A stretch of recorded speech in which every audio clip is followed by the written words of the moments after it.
Está bien, doctor, igual ya están terminando. Ok, bueno, entonces vamos a hablar del tratamiento antirretroviral. Entonces, recordando un poco los mecanismos de transmisión del virus de la inmunodeficiencia humana, las formas que conocemos son, número uno, pues la transmisión sexual, compartir agujas o jeringas, la transfusión de sangre y la transmisión madre a hijo. Eh, ya las últimas dos, lo que es la transmisión de sangre en los países industrializados, ya casi no existe, ¿verdad? Prácticamente ellos tienen sangre segura, pero en países no industrializados seguimos viendo casos, a pesar de que se hacen las pruebas en los donadores, a veces todavía vemos esporádicamente algunos casos. Y lo último, que es la transmisión madre e hijo, pues en esos lugares ya prácticamente se ha eliminado ese tipo de transmisión. Ya no existe casi niños infectados por VIH porque es una enfermedad que se puede evitar casi al 100%. Acá en nuestros entornos seguimos viendo esos casos, ¿verdad? Desafortunadamente. Recordando el virus del VIH, pues es un virus de la familia de Retroviridae y dentro de esa familia pertenece al género de los lentivirus. Ahí hay otros más, ¿verdad? Dentro de eso, como son los HTLV 1 y 2, que producen linfomas y leucemias de células T, y paraparesia espástica tropical, ¿verdad? Están incluidos dentro de ese grupo. Y el VIH, pues tenemos dos tipos, el VIH-1 y el VIH-2. Acá en América, el que circula más es el VIH-1 y este a su vez se divide en tres grupos, que son el M, el N y el O. Y acá en América lo que tenemos es el grupo M. Y ese a su vez se subdivide en subtipos que van de la A hasta la G. Aquí en América el que predomina es el subtipo B, aunque ya hay algunas recombinantes, ¿verdad?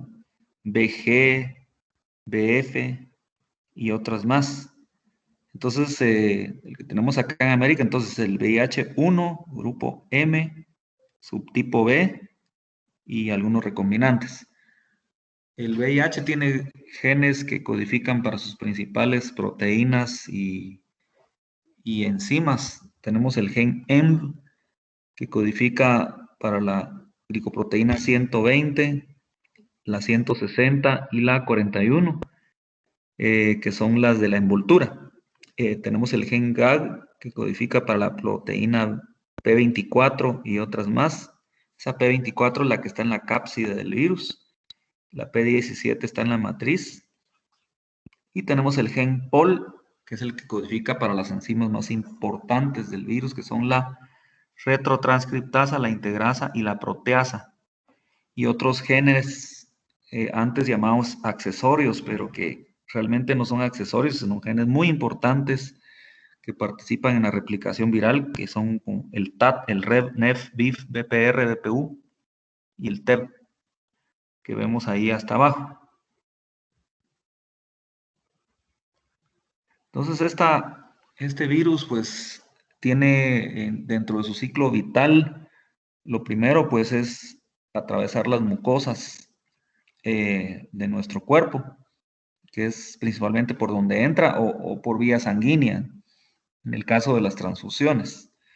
Entonces, se burla de las defensas primarias de nuestro cuerpo y llega pues generalmente a los linfocitos TSD4, que es su principal objetivo.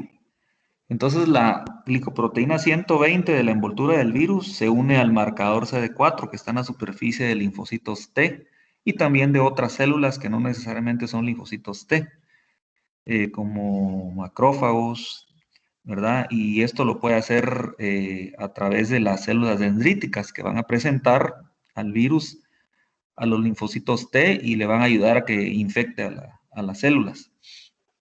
Luego de que se une el GP120 con el CD4, hay unos correceptores que están en el citoplasma de la célula, que son el CCR5 y el CXR4, que generalmente participan como atrayentes de quimiosinas.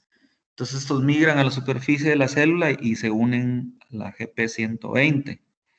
Cuando ha ocurrido eso, esta unión GP120-CD4 correceptor, que puede ser cualquiera de los dos, el R5 o el R4 o mixto, entonces se va a producir un cambio conformacional en la otra glicoproteína de la envoltura del virus, que es la GP41. Ese cambio va a hacer que esta glicoproteína se vuelva un como arpón, que va a abrir un agujero, digámoslo así, en la membrana de la célula y se va a empezar a plegar sobre sí misma para atraer al virus hacia la célula y fusionar las membranas, tanto del virus como la de nuestras células. Y luego pues va a ocurrir que el virus va a perder su cubierta a nivel citoplasmático y va a liberar su material genético. Y luego vienen pues los eventos que se dan ya en el citoplasma de nuestra célula. ¿Qué son lo que vemos acá, verdad? Entonces vemos en el paso 1, pues es lo que mencionábamos en la diapositiva anterior, que es el acoplamiento y la fusión de las membranas. Entonces de ahí ya viene el material genético de este virus, que es ARN, y aquí ya vienen los eventos citoplasmáticos. En el paso 2 ocurre una transcripción inversa y por eso estos virus se llaman retrovirus, donde pues ocurre se convierte el ARN viral en ADN, al contrario de como lo hacen nuestras células, y por eso se llaman retrovirus. Y esto lo hace esta enzima llamada transcriptasa inversa o reversa. El resultado va a ser un ADN de doble cadena que va a migrar hacia nuestro núcleo y vemos ahí en el paso 3, va a haber una integración al ADN de nuestra célula. En ese momento la enfermedad se vuelve incurable y esto lo va a hacer una enzima llamada integrasa. Luego pues va a haber transcripción, traducción y se van a formar proteínas del virus, las cuales se van a ensamblar por medio de una enzima llamada proteasa. Ahí estamos hablando de los pasos 5 y 6. Y luego el virus va a salir de la célula, ¿verdad? Y la va a matar, la va a destruir. Esto ocurre más de 10 billones de veces por día. O sea que en cuestión de cierto tiempo, 5, 10, 15 años, la persona se va a quedar sin linfocitos CD4 y va a entrar a la fase del síndrome de inmunodeficiencia adquirida. Los antirretrovirales actúan exactamente en cada uno de estos pasos. Tenemos inhibidores de la entrada del virus, que serían el paso 1, que están más que todo en experimentación actualmente. Tenemos inhibidores de la transcriptasa reversa en el paso 2, análogos nucleócidos y no análogos de nucleócidos. Tenemos inhibidores de la integrasa en el paso 3 y tenemos inhibidores de la proteasa en el paso 6 y otros más que están en experimentación que son inhibidores de la maduración del virus. Entonces, esto es como que el ciclo vital del VIH ya cuando ha entrado a nuestras células. Si damos profilaxis luego de la exposición, antes de que el virus se integre a la célula, todavía se puede evitar la infección.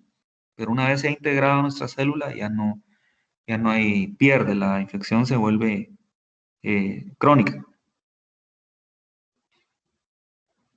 Doctor, una pregunta, ¿y cuál es el tiempo máximo para comenzar el tratamiento? Se recomienda antes de 72 horas, pero principalmente antes de 12 horas. Después de 12 horas, cada hora que va pasando va aumentando el riesgo. Y después de 72 horas prácticamente ya es nulo. Cualquier cosa que uno haga ya es inevitable. Si quieren las preguntas las dejamos al final. Vamos a ver un poco de la pandemia del VIH. Estos son datos del 2018, no han variado mucho. Están casi igual, más o menos hay casi 40 millones de personas viviendo con VIH a nivel mundial, de los cuales 36 son adultos y mujeres mayores de 15 años casi 20 millones y niños pues reportan casi 2 millones. Personas que se infectaron solo durante ese año, solo durante el 2018. 1.7 millones, de los cuales 1.6 millones fueron adultos y 160,000 o más niños menores de 15 años. Muertes relacionadas al SIDA en el 2018. Esto es preocupante porque ya tenemos un tratamiento y no debería ocurrir esto, ¿no? Pero vemos que solo en ese año murieron casi 1 millón de personas, 770,000 de los cuales todavía 100,000 siguen siendo niños, ¿verdad? O sea, como les digo, es un mal que todavía no se ha logrado controlar luego de más de 20 años de la introducción del tratamiento, ¿verdad? O sea, estos son datos más preocupantes todavía que el COVID, ¿verdad? Se cree que se dan más o menos de 3,000 a 4,000 nuevas infecciones por día. Imagínense ustedes eso. Y los países más afectados son el África subsahariana, prácticamente 2/3 de los casos, ¿verdad? 500 de esas nuevas infecciones diarias son en niños y 47% en mujeres de edad fértil. Mientras sigan infectándose mujeres jóvenes, van a seguir habiendo niños si no se hace el tamizaje debido durante el embarazo. Realmente las nuevas infecciones han ido bajando de los años 90 y igual sucede con las muertes, porque más o menos en el 97 se introdujo el tratamiento antirretroviral, entonces ha ido bajando la incidencia, ¿verdad? O sea que esto era en los años antes del TAR, era mucho mayor la cantidad de casos nuevos y las muertes. ¿Cómo está nuestro país según datos de ONU-SIDA? Ellos estiman aproximadamente 50,000 personas infectadas en el país, con una prevalencia de 0.4%, nuevas infecciones por año, alrededor de 2,300, mujeres mayores de 15 años que están infectadas, niños 1,800. Aquí hay mucho subregistro, ¿verdad? Creo que son mucho más casos. Son estimaciones por la carencia de datos estadísticos y de la efectividad de los mismos. Fallecimiento 2,200 por año, dice, ¿verdad? Huérfanos por el SIDA 11,000. La tasa de transmisión madre-hijo, esto es preocupante, ¿verdad? La siguen poniendo en el 27%, ¿verdad? O sea que un cuarto de cada 100 mujeres con VIH infectan a sus bebés. Imagínense eso. En Estados Unidos y en Europa es cero ya, ¿verdad? Aquí sigue pasando eso.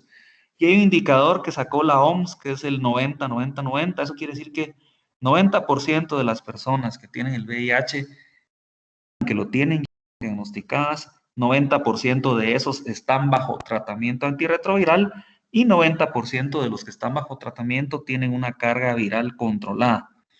¿Cómo nos ven a Guatemala o NUCIDA? El primer 90 no pasa del 65, el segundo del 69 y el tercer 90 en 80. O sea que estamos todavía lejos. Esta era una meta que se tenía que cumplir en el 2020, ya la subieron al 22 y así la van a seguir subiendo, ¿va? Porque solo los países industrializados la están alcanzando. Estos son datos ya no estimaciones de UNOCIDA, sino del Ministerio de Salud, según los reportes que se van dando. Según el Ministerio de Salud hay 40,000 casos, son datos hasta marzo de 2018, ¿verdad? Me dice 40,000 casos, están aquí más o menos reportados. La gran mayoría de casos se han diagnosticado después del 2004, ¿verdad? El 80% de los casos que están reportados fueron después del 2004, antes de eso solo el 20%. El primer caso se reportó en el 84, 1984, en Guatemala, y vemos ahí pues como antes solo se vigilaba la etapa final de la enfermedad, actualmente ya se tiene una vigilancia de lo que es el VIH y no solo del SIDA. Y como hablábamos, pues también a nivel de Guatemala también se ha visto que los casos, la incidencia ha ido bajando a lo largo de los años. Y esto es porque, pues, hay más acceso a las pruebas. Pero sin embargo, la búsqueda activa todavía se hace solo en poblaciones de riesgo, como son los HSH, que son los hombres que tienen sexo con hombres, las MTS, que son las mujeres trabajadoras del sexo, y la población trans. Entonces, la población de bajo riesgo casi no se hacen pruebas, ¿verdad? Deberían de hacer pruebas en universidades, por ejemplo, y en otros lugares. A veces se hacen campañas a nivel nacional que llegan a las universidades, por ejemplo, ¿verdad? Estos son los casos masculinos versus los femeninos, ¿verdad? Hasta marzo de 2018. La relación antes eran como 2 hombres por una mujer infectados, porque esto empezó en varones homosexuales en los años 80, ¿verdad? Pero actualmente eso ya no es así. El VIH está diseminado a la población heterosexual cualquiera puede adquirirlo. Y ahora la relación hombre-mujer se ha invertido, ahora es 2-1 y cada día se va cortando más. Por ejemplo, en África ya es como 5-1 a favor de las mujeres, o sea que hay más mujeres infectadas que hombres, ¿verdad? Esta enfermedad ya dejó de ser una enfermedad únicamente de los grupos vulnerables, sino, obviamente ahí es más, ¿verdad? Pero es una enfermedad que se puede adquirir, o sea, cualquiera está en riesgo. Entonces se ha introducido pues el tratamiento antirretroviral. En los años 80 pues empezó a utilizar la acidobudina, que era un fármaco que se descubrió que tenía potencia antirretroviral en esos años y se empezó a utilizar. Y vemos cómo bajaba la carga viral y mejoraba el paciente unos meses, pero luego empezaba a subir otra vez. ¿Por qué? Porque el virus hacía mutaciones de resistencia. De ahí a alguien se le ocurrió, bueno, unamos dos fármacos y vieron que la carga viral se mantenía controlada de una manera más sostenida, pero en el tiempo volvía a subir y el paciente se volvía a enfermar. Igual por las mutaciones de resistencia, hasta que a alguien se le ocurrió, bueno, combinemos 3 fármacos. Y eso empezó en el 97. Y eso se le pusieron JAAR o terapia antirretroviral de gran actividad, por las siglas en inglés. Y se dieron cuenta que ya con 3 fármacos la carga viral se controlaba de manera sostenida durante el tiempo si el paciente se tomaba bien y eso lograba una recuperación del sistema inmunológico o evitaba que se deteriorara el sistema inmunológico. Entonces, eso es lo que actualmente se está haciendo. Ahora ya no se le llama JAR o TARGA porque solamente se le llama TAR, es decir, terapia antirretroviral, porque realmente de gran actividad, pues todos los fármacos actuales son de gran actividad. Les recomiendo una película que se llama El Club de los Desahuciados, que está, creo que la tienen en Netflix. Ahí pueden ver la historia de los años 80 del antirretrovirales, es basada en una historia real, ¿verdad? Entonces ahí se la recomiendo, muy buena.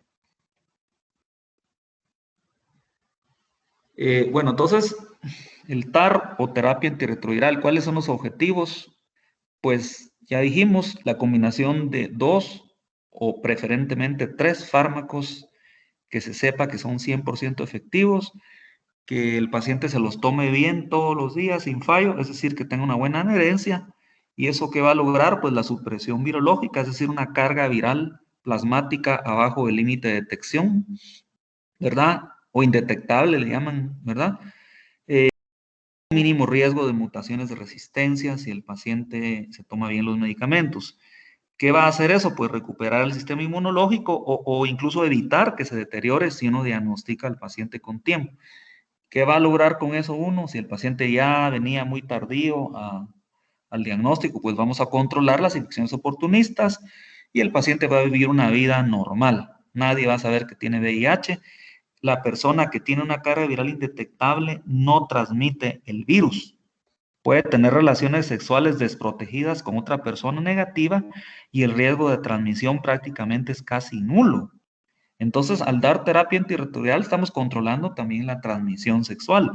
Y no digamos perinatal, una madre que es diagnosticada durante ese embarazo y se controla la carga viral, prácticamente la transmisión a su bebé es 0. ¿A quiénes se les debe iniciar terapia antirretroviral? Pues actualmente se recomienda a todo paciente que se diagnostique infectado con VIH, no importa el nivel de CD4. Aunque estén normales todavía los CD4, hay que iniciarle terapia antirretroviral por todos estos beneficios que vemos en la transmisión y en evitar el deterioro del sistema inmune. O sea, ¿para qué iniciarlo cuando el paciente ya está deteriorado? ¿Para qué?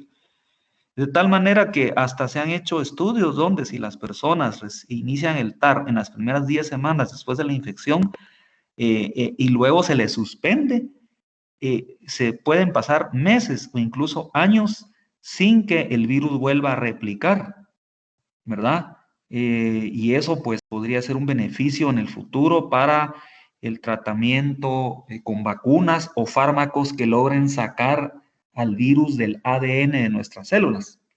O sea, el inicio de terapia temprana va a predisponer a que el paciente más adelante pueda encontrar la cura de esta enfermedad, ¿verdad? Entonces, al momento se le llama cura fisiológica esto, ¿verdad? De que si se inicia pronto, la persona, aunque suspenda el tratamiento, pasa meses o años sin rebote viral, o sea que el virus está ahí como que escondido y después, pues obviamente vuelve a replicar, porque desafortunadamente si ya está metido en el ADN de nuestras células ya no se puede hacer nada, pero eso nos da la pauta de terapias futuras que se están investigando para la cura de esta infección. Entonces vemos que el paciente debe de tomarse bien las medicinas porque igual como hablamos con la tuberculosis, la carga viral al inicio del tratamiento es elevada y generalmente son virus susceptibles a los fármacos, a no ser que el paciente sea infectado ya de por sí con una cepa resistente por otra persona, ¿verdad? Pero generalmente son virus cuasi especies se les llaman porque este virus comete muchos errores en su transcriptasa reversa, entonces el virus que entró al paciente luego de algunos días ya no es el mismo, ha cambiado. Sin embargo, sigue siendo susceptible a los fármacos porque son mutaciones que no confían en resistencia, porque son mutaciones que no dan expresión fenotípica. Pero si el paciente no se toma bien la medicina, vamos a ver que el virus salvaje que lo infectó va a ser sustituido por cuasi especies, ahí sí, con mutaciones de resistencia a los fármacos. ¿Por qué puede ser eso? Esa supresión incompleta de la carga viral, pues potencia inadecuada a los fármacos, actualmente todos son potentes y eficaces, generalmente son niveles de droga inadecuados por interacciones farmacológicas y lo más común es la adherencia inadecuada, que al paciente se le olvide tomarse las medicinas. Y otras que, como les mencionaba, que ya haya sido infectado con una cepa mutante. Entonces, tenemos términos, no solo terapia antirretroviral, sino existe también profilaxis, pre y post-exposición. La post-exposición, pues, es la que más conocemos y la que está difundida en nuestro país, que es luego de sufrir un accidente laboral, algún pinchazo con un paciente positivo, que se da en el personal de salud, ¿verdad? Y luego de alguna violencia sexual, que sería en ese caso accidente no laboral, se pueden dar antirretrovirales durante un mes para evitar que el virus se integre a la célula y con eso evitar, como hablábamos, la infección en la persona. Y también la eliminación de la transmisión madre-hijo o vertical, que se puede reducir a menos del 1% si le damos tratamiento antirretroviral a la embarazada. Y con eso, pues, por eso es que los países industrializados ya no tienen VIH infantil casi, porque ellos detectan muy bien a las mujeres durante el embarazo. Acá es un problema en nuestro medio, porque muchos embarazos no reciben control prenatal, muchos que lo reciben los médicos ni siquiera saben que existe el VIH y que se puede evitar, es increíble. O muchos lo llevan con comadrona, donde no se conoce, ¿verdad?, de esta enfermedad. Y está también la profilaxis preexposición, que esto consiste en administración de antirretrovirales a personas VIH negativas que tienen alto riesgo de transmisión, es decir, aquellas personas que tienen mucha promiscuidad sexual, hombres que tienen sexo con hombres o incluso personas heterosexuales que tienen demasiados encuentros sexuales y no utilizan protección, no utilizan preservativo. Entonces a estas personas se les da terapia con dos fármacos, que es el Truvada, que está ahí abajo, es una combinación de tenofovir con entricitabina, y es efectivo según el grupo de pacientes, 75% en pacientes usuarios de drogas, hasta un 99% en población heterosexual. O sea, es muy efectivo esta PrEP. Aquí en Guatemala todavía no se ha aprobado esto del PrEP, pero sí se está haciendo en Estados Unidos, en Europa. El problema con esto es que los pocos que se llegan a infectar se pueden infectar con cepas ya resistentes, ¿verdad? Entonces se les da cada mes su PrEP, ¿verdad? Es un poco controversial para algunos dirán, bueno, ¿y por qué no usan protección, verdad? Pero ahí sí que el ser humano, ¿verdad? Con sus conductas. Los antirretrovirales pues se clasifican en estos grupos que vemos acá. Inhibidores de la transcriptasa reversa análogos de nucleósidos. Algunos son ya nucleótidos, ya vienen fosforilados. Las siglas son ITRANS, ¿verdad? ITRAN. Inhibidores también de la transcriptasa reversa, pero no análogos de nucleósidos. Es decir, estos no son nucleósidos, sino van directamente a inhibir a la enzima. Y ahí están las siglas, ITRNN. Inhibidores de la proteasa o IPES, inhibidores de la entrada del virus, que casi solo se utilizan para rescate, y los que están de moda ahorita, que son los INSTI, inhibidores de la integrasa. Ahí viene de dónde viene esta palabra INSTI, ahí abajo. de siglas en inglés. Entonces aquí tenemos los principales ITRANs, la acidobudina, que es de los más viejos, y la estabudina. Los que están con asterisco ya salieron del mercado por toxicidad. Entonces vemos que la acidobudina es un análogo de la timidina. ¿Verdad? Ahí tenemos la lamivudina, que es el 3-TC, y la emtricitabina, que es el FTC. De estos, el FTC está utilizándose mucho ahorita. Esos son análogos de citosina. Está el abacavir, que todavía se está usando bastante, es análogo de guanosina. Y tenemos la didanosina, que ya no se está utilizando, es un análogo de adenosina. Ese ya salió del mercado. Y estos últimos dos, que también son análogos de adenosina, estos son nucleótidos. Es decir, estos ya vienen fosforilados, no necesitan fosforilación, que es el tenofovir disoproxil fumarato, TDF, y el tenofovir alafenamida o TAF. Son análogos de nucleótidos, pues tienen acción para el VIH-1 y el VIH-2. Tenemos inhibidores de la transcriptasa reversa no análogos de nucleósidos. Entonces ahí está el efavirenz, que todavía se sigue utilizando, la nevirapina también, ¿verdad? Y otros como la travirina, que ya es de segunda generación, solo se utiliza para pacientes que fallan, ¿verdad? Rilpivirina y doravirina, que están de moda en Estados Unidos, ¿verdad? Son inhibidores no competitivos de la transcriptasa reversa.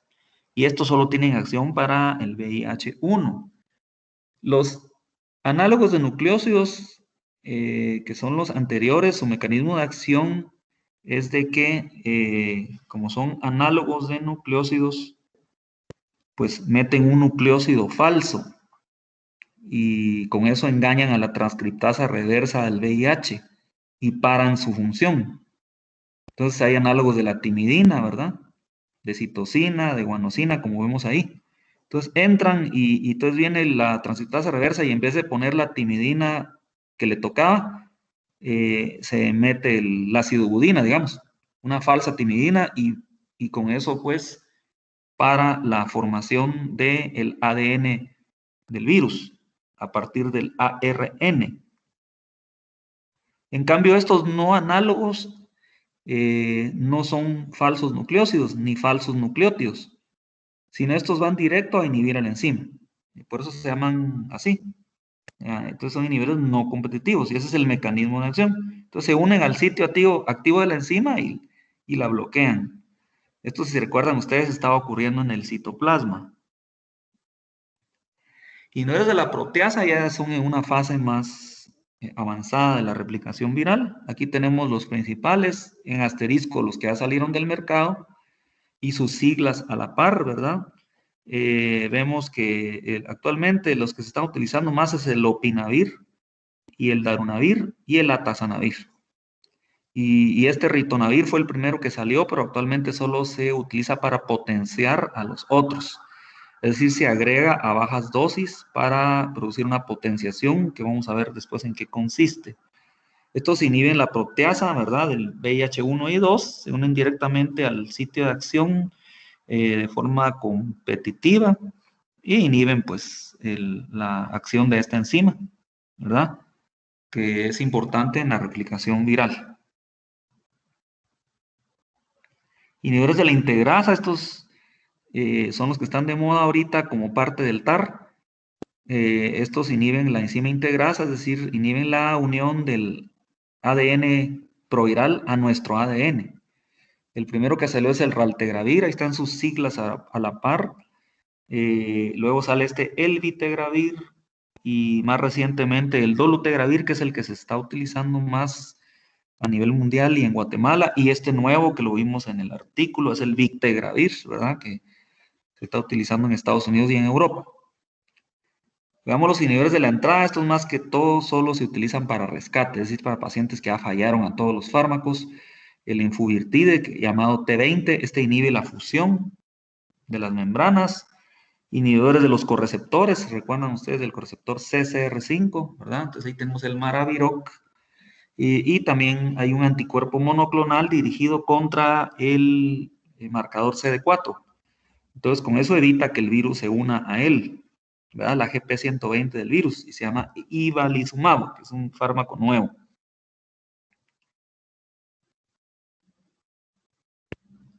Entonces vamos a ver lo más llamativo de cada uno. Empecemos con la acidobudina. Vamos a empezar con los ITRANS, ¿verdad? De esto es la acidobudina o AZT.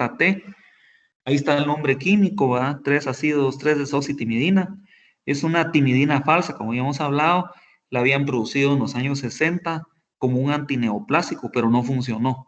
Entonces se quedó ahí en el baúl de los recuerdos hasta que en los años 85 alguien descubrió que inhibía la actividad de los retrovirus y se empezó a sacar al mercado tratando de ver si con la monoterapia se controlaban a los pacientes en esos años. Su biodisponibilidad por vía oral es buena, se concentra bien en el líquido cefalorraquídeo, metabolismo en hígado, se elimina por el riñón y está bien en cápsulas, en jarabe y es de los únicos, prácticamente el único antirretroviral que viene para uso intravenoso y es el que más se ha estudiado para evitar la transmisión madre-hijo del VIH y está aprobado desde el periodo neonatal, desde los bebés. Luego la lamivudina, que todavía se sigue utilizando, o 3-TC, tiene una mejor actividad en células mononucleares, dice, ¿verdad? En fase latente, a diferencia de la acidobudina y de la estabudina, que actúan más en células que en fase de replicación. Estas células latentes son el problema, ¿va? Ustedes, porque las células que se están replicando, pues van a sacar virus hacia el plasma, hacia la sangre del paciente, que se puede controlar con los antirretrovirales, pero las células latentes prácticamente están como dormidas y el virus está ahí metido y ahí no se puede hacer nada, ¿verdad?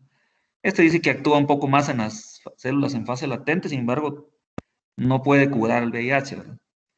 Este también tiene actividad para virus de la hepatitis B, disponibilidad oral muy buena, se elimina por el riñón y nunca se debe utilizar junto con entricitabina, es decir, con FTC, porque es lo mismo, prácticamente es la misma molécula casi.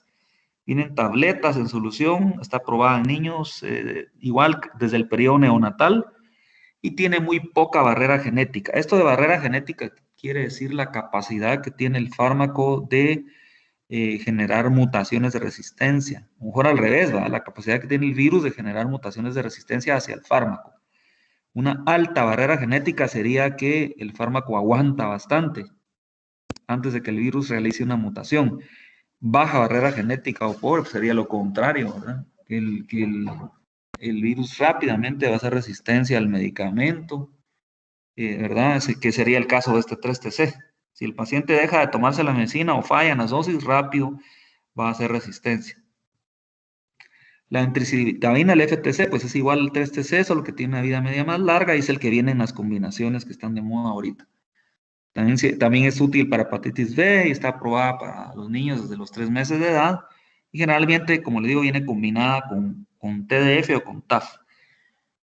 Igual tiene pobre barrera genética. Está el abacavir o ABC, que también se absorbe muy bien por vía oral, penetra bien el sistema nervioso central, metabolismo hepático, excreción renal, está aprobado a partir de los 3 meses de vida, viene en comprimidos y en jarabe, y también viene combinado con algunas coformulaciones en tableta fija, como el abacavir 3-TC y dolutegravir, que era uno de los fármacos que se compararon con el Biktarvy ¿cómo se llama? En el artículo que vimos. Está este TDF, que es el tenofovir disoproxil fumarato. Este ya viene fosforilado, entonces por lo tanto no requiere fosforilación, o sea, este viene ya como un análogo nucleótido, no como análogo nucleósido. Tiene actividad para el virus de la hepatitis B también, siempre que un paciente tiene VIH y hepatitis B hay que incluir alguno de estos fármacos, ¿verdad? Dentro del TAR para controlar las dos enfermedades. Este tiene una buena acción también en los monocitos, que son reservorios, dice, ¿verdad? Buena biodisponibilidad oral, que aumenta después de las comidas grasas, la vida media es larga, se da cada 24 horas, se elimina por el riñón, está aprobado desde los 2 años de edad y viene en combinaciones como TDF con FTC y efavirenz o TDF con 3-TC y dolutegravir, que esta última es el que se está utilizando más acá en Guatemala. El problema de este TDF es la toxicidad renal y ósea, como vamos a ver después. Sale un como derivado del TDF, que es el TAF, que es el tenofovir alafenamida. La diferencia está en que tanto el TDF como el TAF son profármacos Solo que el TDF, el disoprocil fumarato, se metaboliza rápido a tenofovir, que es ya el principio activo. Y eso se queda mucho tiempo en el plasma, ¿verdad? Y hasta después entra a la célula. Y ese tiempo que permanece en el plasma, lo único que logra es toxicidad, ¿verdad? Renal y ósea. En cambio, este TAF no tiene ese primer paso a tenofovir antes de entrar a la célula, sino que entra a la célula y adentro de la célula se hidroliza a tenofovir, que es el principio activo. Realmente uno quiere que esté dentro de la célula, que es el sitio de acción, ¿verdad?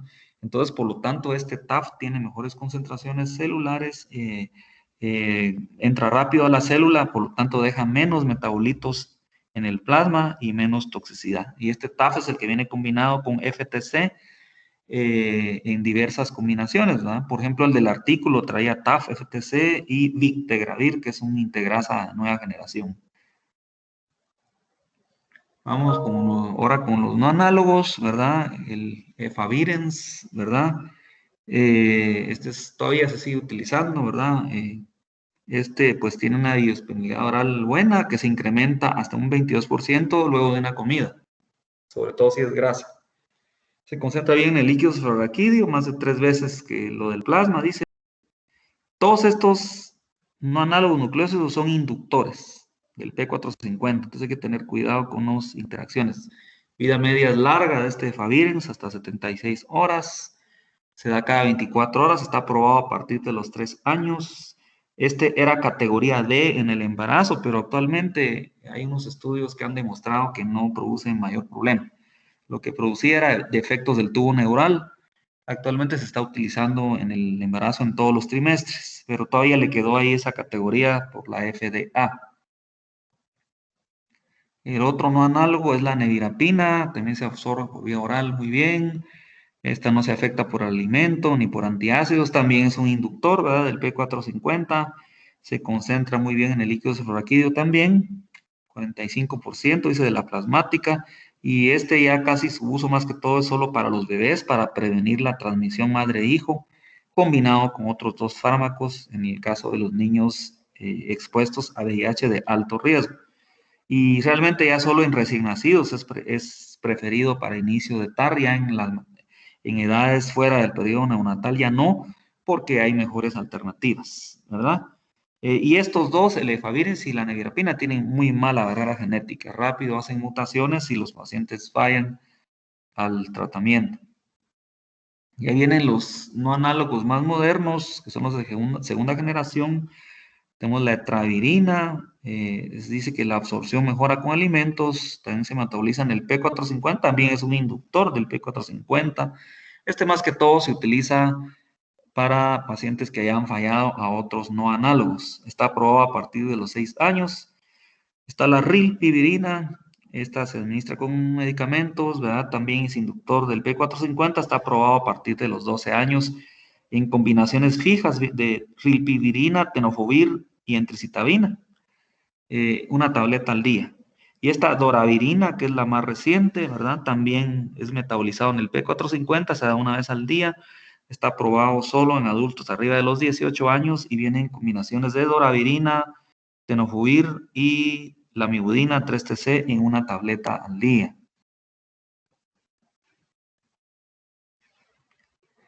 Ahora pasamos a los niveles de proteasa. Entonces vemos los no análogos, pues en común, pues son inductores del P450 y al menos los primeros, el efavirenz y la nevirapina, tienen pobre barrera genética, ¿verdad? Vamos con los niveles de proteasa, todos se deben de administrar con alimentos porque con eso mejora su biodisponibilidad. Todos se metabolizan en el P450, tienen múltiples interacciones.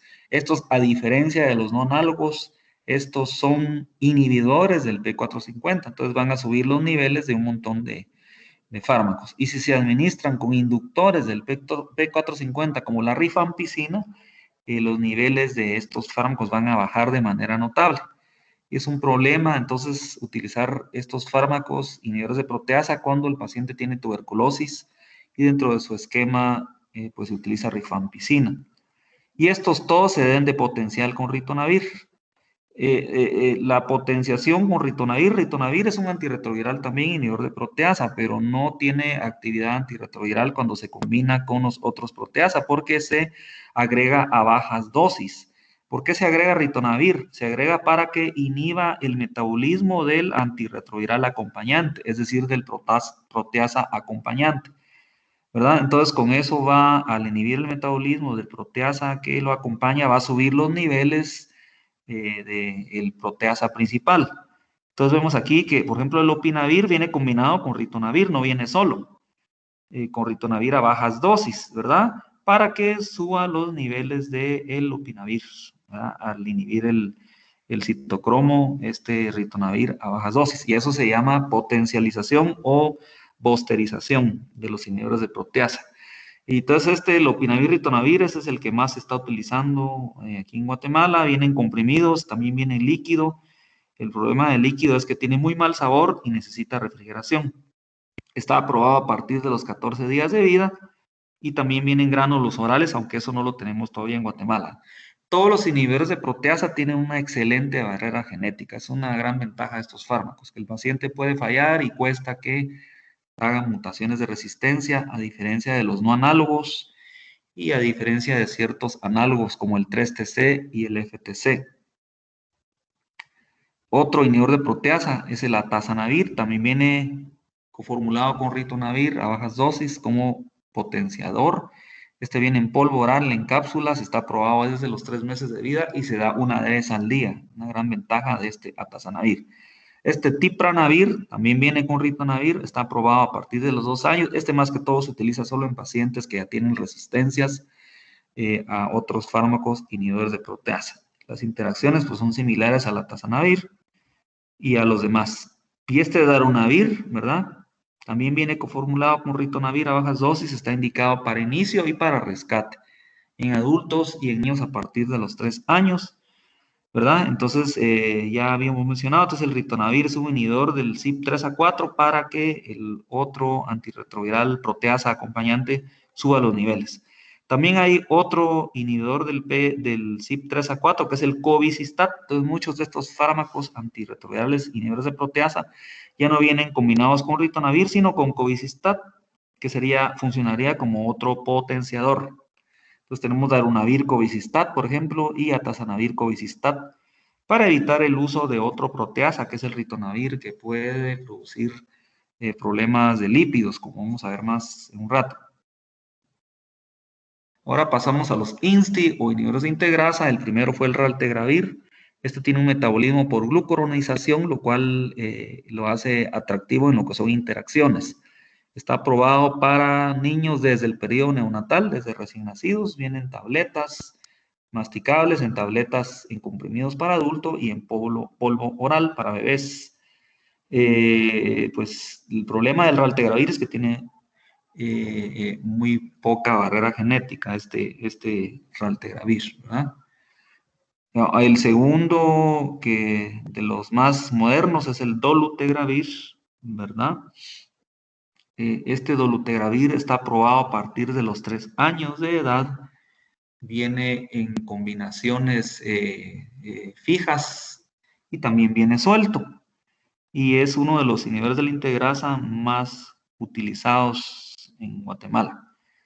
El vitegravir está aprobado a partir de los 3 años, también en combinaciones fijas. Aquí vemos un frasco de el vitegravir que viene, tiene TAF, tiene emtricitabine y el vitegravir con cobicistat para que aumente los niveles del vitegravir, cobicistat, que dijimos que es un inhibidor del metabolismo. Y el vitegravir, que es el más reciente, ¿verdad? Inhibidor de la integrasa, que lo vimos en el artículo, viene combinado con TAF, con FTC, y es el tratamiento de primera línea actualmente en Europa y en Estados Unidos. Todos los inhibidores de la integrasa tienen mejor eficacia virológica, menos interacciones que los proteasa, menos toxicidad, una excelente barrera genética, al menos el dolutegravir y el vitegravir, ¿verdad? El raltegravir y el vitegravir no mucho, ¿verdad? Entonces los hace los fármacos ideales para combinar con 2 y trans y son los que están ahorita pues utilizándose para el tratamiento del VIH. Vamos con los inhibidores de la entrada, ¿verdad? El Infubirtide, lo que hace es inhibir la reordenación estructural de la GP41. Entonces va a impedir los cambios conformacionales requeridos para que se fusionen las membranas del virus y de la célula. Se administra por vía subcutánea, no necesita ajuste de insuficiencia renal y está indicado solo para rescate, no para inicio, porque hay que ponerlo subcutáneo con inyecciones y eso es muy doloroso. Está aprobado a partir de los 6 años. Está Maraviroc, que inhibe el receptor CSR5, entonces por lo tanto no deja entrar al virus, a la célula. Se sabe que personas que son homocigotas para una mutación en CD4 que no permite que se exprese CSR5 hacia la superficie del CD4, es decir, se queda solo en el citoplasma, esas personas son inmunes al VIH. Y por ahí viene alguna de las curas también al futuro, alguna manipulación de estos correceptores, ¿verdad? Para que no se expresen en la superficie de las células. Entonces Maraviroc se une al CCR5, entonces previene la interacción de este correceptor con la GP120, entonces no se fusiona el virus y no logra entrar. Solo funciona en virus que utilizan el CCR5 para entrar, no funciona en los virus que utilizan el CE4, ni tampoco en los que utilizan los dos, es decir, que son mixtos. Entonces Maraviroc más que todo se utiliza para pacientes que han fallado los demás fármacos, es decir, para rescate. Está aprobado a partir de los 2 años de edad. Y anticuerpo monoclonal, que es el Ibalizumab, es un anti-CD4, entonces bloquea al receptor CD4, entonces impide la entrada del virus. Viene para uso intravenoso, se administra cada 2 semanas, solo para pacientes adultos, está aprobado. Pacientes que ya tienen múltiples resistencias, ¿verdad? Es un fármaco, no estaba disponible todavía en Guatemala, es demasiado caro, ¿verdad? ¿Cuáles son los esquemas para iniciar terapia antirretroviral? Vamos a ver los de adultos. Entonces, el esqueleto básico son 2 ITRANS más un INSTI, ¿verdad? ¿Cuáles ITRANS son los que se están utilizando más? TDF o TAF, ¿verdad? Preferentemente el TAF, porque tiene menos toxicidad renal y ósea. Cualquiera de estos dos se combina, ya sea con FTC o 3TC. El que más se está utilizando es el FTC. Y el tercer fármaco es el dolutegravir. Es el que se está utilizando, esta combinación es la que más se utiliza en Guatemala, es el preferido. Y también está esta otra que es Estados Unidos y Europa, que lo vimos en el artículo, el TAF, el FTC con Victegravir, preferido también en esos lugares donde lo tienen disponible. Otro preferido es esta combinación, va siempre 2 ITRANS. Aquí están utilizando ABC más 3TC, es decir, abacavir más la vibudina. Y el tercer fármaco, un INSTI, que sería dolutegravir. También se considera preferido esta combinación, siempre y cuando la persona no tenga HLA 5701. Es un alelo que predispone a una reacción de hipersensibilidad severa con el abacavir. Es muy poco frecuente esta reacción en población latinoamericana, pero en Estados Unidos y en Europa es mucho más frecuente. Entonces ahí, antes de iniciar abacavir, les hacen a ver si el paciente porta alelo, ¿verdad? Para evitar esta reacción que puede ser grave. Y obviamente que no tengan hepatitis B, porque aquí no estamos utilizando el 3TC nada más, que tiene actividad para hepatitis B, pero si el paciente tiene hepatitis B es mejor utilizar una combinación de TDF y con FTC o TAF con FTC, porque esos dos tienen acción para hepatitis B. O TDF 3TC, TAF 3TC también podría ser, ¿verdad? Y otra combinación que es TAF con FTC y el Victegravir Covicistat, se considera alternativa para inicio, ¿verdad? Todos estos se administran una vez al día en una sola tableta, entonces tienen esa gran ventaja. Y alternativos, pues sería combinar 2 ITRANS con uno análogo, que hasta hace 2 años era el preferido acá en Guatemala, pero ya le han quitado el papel, básicamente estos que están arriba, que sería TDF, FTC y efavirenz. Vienen en una sola tableta, una vez al día, pero por la barrera genética del efavirenz ya se considera como alternativo. Y otra alternativa pudiera ser combinar 2 ITRANS con un proteasa, ¿verdad? Entonces, pacientes que no pueden utilizar un integrasa por alguna razón, o un análogo, pues se puede utilizar esto, ¿verdad? Y para rescate también se está utilizando mucho la combinación de 2 ITRANS con inhibidor de proteasa. ¿Cuáles inhibidores de proteasa estamos utilizando más? El darunavir, el atazanavir y el lopinavir. Aquí en Guatemala, el que más se utiliza es este lopinavir, ¿verdad? Niños, ¿cómo estamos con niños? Pues de recién nacido hasta 14 días de vida, el esquema preferido sería, aquí ya regresamos en la historia, ¿va? Hay trans viejos. Siempre la combinación de 2 y trans más otro fármaco. Entonces, AZT más 3TC combinado con uno análogo como la nevirapina o bien raltegravir, que es una integrasa. A partir de los 14 días hasta antes de los 3 años se puede utilizar sidobudina, o si el niño ya tiene más de 3 meses se puede utilizar abacavir, que es el ABC. ¿Ah? Cualquiera de estos dos combinados con 3TC y como tercer fármaco ya aparece aquí un proteasa como el lopinavir. Obviamente reforzado con ritonavir. Ya viene así el fármaco. O bien también se puede seguir usando raltegravir como tercer fármaco. Arriba de los 3 años se puede usar la misma combinación de trans, pero aquí ya, si ustedes ven, ya aparece el dolutegravir. Ya se puede utilizar dolutegravir, incluso la tableta de adultos se puede utilizar en niños a partir de los 3 años. Y si no se dispone de dolutegravir, pues se puede utilizar efavirenz, ¿verdad? O bien seguir con el lopinavir, que es el proteasa de batalla acá. Y arriba de los 3 años también esta combinación, ¿verdad? De TAF, FTC con el vitegravir covicistat también se puede utilizar coformulado en una tableta al día. ¿Verdad? Si el niño ya puede tragar tabletas y tiene arriba de estos kilos de peso y más de 3 años. Y arriba de los 12 años ya se puede utilizar el Victabri, TAF, FTC, Victegravir o cualquier combinación de las que se proponen para los adultos. Para profilaxis post-exposición, ¿qué les van a dar a ustedes el otro año si es que vienen al hospital y llegan a sufrir un accidente laboral? O si es una mujer que ha sufrido alguna violación, entonces se da esta combinación. Tenofovir, TDF más FTC o 3TC, cualquiera de los dos, y dolutegravir, se da por 30 días. Este sería el de primera línea, ¿verdad? Los demás serían alternativas. Embarazadas, a toda embarazada hay que tratarla sin excepción para la salud de ella y para evitar la transmisión a su bebé. El esquema preferido acá en Guatemala es TDF más FTC más raltegravir, ¿verdad? Porque el dolutegravir y el victegravir no se ha estudiado bien todavía, hay algunos problemas, sobre todo el victegravir en el embarazo. La alternativa sería sidobudina con la mibudina, es decir, AZ3TC y lopinavir y ritonavir. ¿Se puede utilizar tenofovir, FTC y dolutegravir? Sí, pero a partir del tercer trimestre, porque hay unas dudas todavía del dolutegravir, que han habido algunas publicaciones donde se han detectado defectos del tubo neural en el primer trimestre. Entonces eso está todavía, dice que sí se puede, pero la mamá tiene que dar un consentimiento informado y es un relajo. Entonces esta combinación se está utilizando a partir del tercer trimestre. Entonces ahorita básicamente el preferido es TDF, FTC con raltegravir acá en Guatemala. Y siempre se les pone sidobudina intravenosa antes y durante la cesárea a las pacientes, ¿verdad?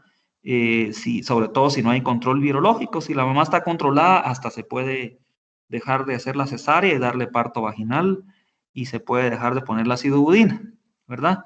Pero aquí a todas se les hace la cesárea y a todas se les pone sidobudina intravenosa, ¿verdad? Y lo importante es que la mamá tenga una carga viral indetectable, abajo del límite de detección en el tercer trimestre del embarazo. ¿Qué esquemas profilácticos les damos a los recién nacidos, a los bebés, hijos de madres positivas? Si el niño es de bajo riesgo, es decir, es hijo de una madre que tiene un control virológico, que tiene una carga viral controlada después de la semana 32 de gestación, se les da monoterapia con sidobudina por 6 semanas. Si el bebé es de alto riesgo, es decir, hijo de una madre que no tiene control virológico, después de la semana 32 o no tenemos el resultado de la carga viral disponible por X o Y razón, hay que darle 3 fármacos al bebé. Sidobudina, la mudina 3TC con nevirapina o raltegravir, cualquiera de estos dos últimos, se da por 4 semanas, ¿verdad? Si el niño es de alto riesgo de infección. Y la toxicidad de los antirretrovirales, pues no están exentos de efectos adversos, anemia, neutropenia, sobre todo estos dos, la acidobudina y la nevirapina, hepatitis casi todos, ¿va? El peor es la nevirapina, que está asociado a reacciones de hipersensibilidad, por eso ya no se usan, vimos como terapia de inicio, sino más que todo en recién nacidos, nada más, ¿verdad? Que tienen menos chance de tener esta reacción de hipersensibilidad, que se acompaña de exantema, que puede llegar hasta un síndrome de Stevens-Johnson, y se da durante las primeras 6 semanas, sobre todo lo han visto más en mujeres que tienen más de 250 CD4 y en hombres que tienen más de 400 CD4. Entonces, elevación de bilirrubinas lo puede producir el indinavir y el atazanavir, que son dos inhibidores de proteasa. Este indinavir ya casi no se, ya salió del mercado prácticamente. Náusea, vómito, cualquier fármaco. Pero los peores son la acidobudina y todos los inhibidores de proteasa. Diarrea, cualquiera lo puede producir, pero principalmente los inhibidores de proteasa. Pancreatitis, estos dos eran los más severos, el D4T y el DDI ya salieron del mercado. Pero todos los ITRANS pueden producir pancreatitis, hay que estar vigilando al paciente. Depresión del sistema nervioso central, el opinavir, ritonavir, este jarabito tiene mucho etanol y propilenglicol y puede deprimir la conciencia de los bebés pequeños. Hay que estarlos vigilando y el sabor es muy desagradable, ¿verdad? Síndromes o síntomas neuropsiquiátricos, cefalea, insomnio, fatiga, el efavirenz, ¿verdad? Se debe usar con precaución en pacientes psiquiátricos. De hecho, ya no es de primera línea por eso. Pero también el raltegravir y el dolutegravir pueden producirlo también. Hay que estar vigilando. Hemorragia intracraneal, el tipranavir es un inhibidor de proteasa ya de segunda línea, ¿verdad? Se le ha documentado este efecto adverso. Neuropatía periférica, todos los ITRANS, el que más lo producía eran estos dos que ya salieron del mercado. Acidosis láctica, también todos los ITRANS, más estos dos, el D4T y el DDI, que también ya salieron del mercado por esa razón. Neuritis óptica, el DDI, didanosina, ya salió del mercado también. Si ustedes ven esa película que les digo, ahí van a ver que todavía en esos años se utilizaban esos fármacos. Erupciones cutáneas, los no análogos, ¿va? Como nevirapina, efavirenz, la etravirina, que es un no análogo de segunda generación, y el abacavir también puede producir una reacción de hipersensibilidad severa que está relacionada a este alelo HLA-B5701, ¿verdad? Como hablábamos en Estados Unidos y en Europa, se determina antes si el paciente porta este alelo antes de iniciar el abacavir. Litiasis renal lo puede producir estos dos proteasas, el atazanavir y el opinavir, hay que estar vigilando. Este tenofovir, ¿verdad? Ya hablamos, el tenofovir disoproxil fumarato o TDF produce tubulopatía renal y desmineralización ósea y es nefrotóxico. Por eso hablábamos que es mejor el TAF, el tenofovir alafenamida. Rhabdomiólisis se ha adjudicado al raltegravir, hay que tener cuidado si se dan estatinas también. Ginecomastia, el efavirenz, hemos visto varios niños con ginecomastia por el uso de efavirenz. Incremento de peso, esto recientemente se le ha adjudicado al TAF. Esta reacción de hipersensibilidad a abacavir es grave, ocurre más o menos en las primeras semanas del inicio del fármaco y si se presenta no hay que volver a utilizar abacavir nunca más, si no se puede morir el paciente, ¿verdad? Eso según los fármacos. Ahora según familias también hay perfiles de toxicidad, esteatosis hepática, todos los ITRANS, dislipidemia, lipoatrofia, lipodistrofia, es decir, redistribución de la grasa, todos los inhibidores de proteasa. Por eso es que ya no son de primera línea, ¿no? Porque los pacientes sufren estos cambios en su cuerpo. El D4T pues ya no se utiliza por eso, ¿verdad? Osteopenia, osteonecrosis, sangrado en pacientes hemofílicos se documenta con los inhibidores de proteasa. Resistencia a la insulina, diabetes mellitus, los inhibidores de proteasa. ¿No? Ahí porque ya no son de elección para iniciar fármacos, al menos no en adultos, ¿verdad? Reacciones de hipersensibilidad, mencionamos el abacavir, la nevirapina y este T20 también, que se los utiliza para rescate. Cefalea, insomnio, depresión, los INSTI, ya vimos que lo pueden producir, y los no análogos, sobre todo como el efavirenz. ¿Por qué producen acidosis láctica los ITRANS? Pues ya sabemos que lo que inhiben es la transcriptasa reversa del VIH, pero pueden inhibir de manera cruzada la gamma polimerasa del ADN mitocondrial. Entonces, por eso pueden producir también como efecto adverso acidosis láctica en las primeras semanas del uso. Hay que estar vigilando a los pacientes, ¿verdad? Cuando uno acaba de iniciar la terapia antirretroviral.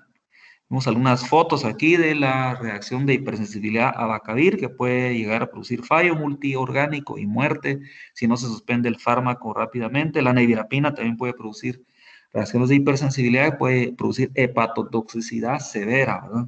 Entonces, el Abacavir, pues sí sigue utilizándose, es un intrans, ¿verdad? De primera línea, pero con precaución y, como les mencioné, en Europa y Estados Unidos hacen la detección del alelo que puede predisponer a esta reacción, ¿verdad? Y la nevirapina, pues ya no es de primera línea por esta razón, más que todo solo se usa en neonatos.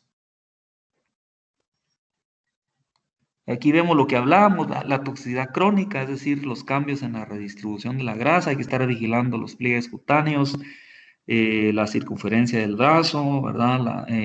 Porque estos pacientes, sobre todo con los inhibidores de proteasa, empiezan a tener estos problemas, ¿verdad? Entonces, por eso esos fármacos ya no son de primera línea, esto no lo producen los inhibidores de integrasa, ¿verdad? Entonces, a largo plazo, los pacientes terminan con estos problemas, ¿verdad? Vemos aquí un niño con lipoatrofia facial y obesidad central, y generalmente también sufren de hipertrigliceridemia, ¿verdad? Y elevación del colesterol, aunque más elevación de triglicéridos cuando hay lipodistrofia. Entonces después hay que estarles cambiando el esquema, ¿verdad? Si venían con un inhibidor de proteasa, pues hay que cambiarles a un INSTI, o mejor utilizar mejor un INSTI desde el principio. Pero muchos de estos niños que vienen tomando medicamentos de hace muchos años, cuando no existían los INSTI, llegan a la adolescencia con estos problemas. Y ya puros viejitos, ¿verdad? Tomando estatinas y un montón de cosas omega 3 para bajarles el colesterol y los triglicéridos. Aquí vemos otra imagen de esta situación. Esto ya no se va a ver con los nuevos fármacos que han salido, ¿verdad? Porque ya no producen esto, ¿verdad? Pueden, ya como hablábamos, hacen un control inmunovirológico sin muchos efectos adversos. Bueno, todo esto es la clase. No sé si tienen alguna pregunta. ¿Alguien tiene alguna pregunta? Yo, doctor, disculpe, había Sí. mencionado que los ITRAN podían causar acidosis láctica, pero no le entendí muy bien ese pedacito. Sí, los citrans producen acidosis láctica porque lo que hacen es inhibir la transcriptasa reversa del VIH, pero pueden también inhibir de manera cruzada, ¿verdad? La gamma polimerasa mitocondrial. Entonces, al inhibir esta enzima, va a impedir el desarrollo de las mitocondrias en las células y por lo tanto, pues va a impedir el ciclo de Krebs. Entonces, tienden a producir acidosis láctica, algunos de ellos. Entonces, hay que estar vigilando al paciente ese efecto adverso. Gracias. ¿Alguien más? Yo, doctor, tengo una duda. Sí. Con relación a cuando usted dijo que, digamos, al paciente se le comienza tempranamente el tratamiento, que incluso se usa como tratamiento fisiológico, y a las 10 semanas se suspende, ¿él sigue siendo infectante para las demás personas o no sigue siendo infectante? Sí, la ventaja de tener una persona con la carga viral controlada es que ya no es infectante, ¿verdad? Ahora, si esa persona empieza a replicar otra vez, ahí vuelve a infectar a los demás. O sea que la persona no infectante va a ser aquel que está controlado virológicamente o es mínimamente infectante, ¿verdad? Entonces, si una persona suspendió la terapia antirretroviral, si todavía está indetectable la carga viral y pasa algunas semanas así, pues en ese momento el riesgo de infectar a otros va a ser muy bajo, pero si empieza a replicar o a retoñar, por decirlo así, entonces ahí sí va otra vez a infectar a otras personas. ¿Alguien tiene otra pregunta, jóvenes?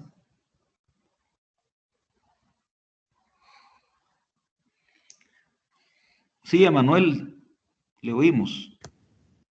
Doctor, por ejemplo, en los pacientes que había mencionado que empezaban desde pequeños a tomar estatinas y manifestaban lipodistrofia o lipoatrofia, em, más o menos como en cuánto tiempo se empieza a dar esas manifestaciones. Ok, sí, fíjese que ya estos pacientes que están con esos esquemas con inhibidores de proteasa, ya después de 4 años de estar con esos esquemas, ya empiezan a tener lipoatrofia, lipoestrofia, sobre todo los varones. Entonces lo que hay que hacer, como acuérdense que las estatinas no están aprobadas en niños muy chiquitos, lo que hay que hacer es rápidamente cambiar el esquema, quitar el proteasa y poner otro fármaco, ¿verdad? Generalmente mejor cambiar a una integrasa, porque si no, cuando lleguen a la adolescencia, esos chicos van a estar así como la chica de la figura, ¿verdad? Y ya con el colesterol, con una dislipidemia de la gran diabla, con síndrome metabólico, ¿verdad? Entonces, incluso el riesgo cardiovascular se incrementa en esos pacientes.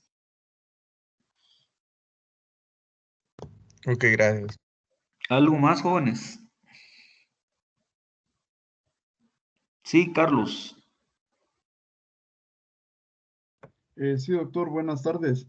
Yo tengo una duda. En el caso del tenofovir, ¿se podría usar como monoterapia únicamente para el virus, para hepatitis B o siempre se tendría que usar con VIH? No, si el paciente si tiene solo hepatitis B y no tiene VIH, se usa en monoterapia. Y se puede utilizar, no hay necesidad de cosas, si no, porque si no el VIH va a hacer mutaciones de resistencia. Gracias. ¿Alguien más, jóvenes?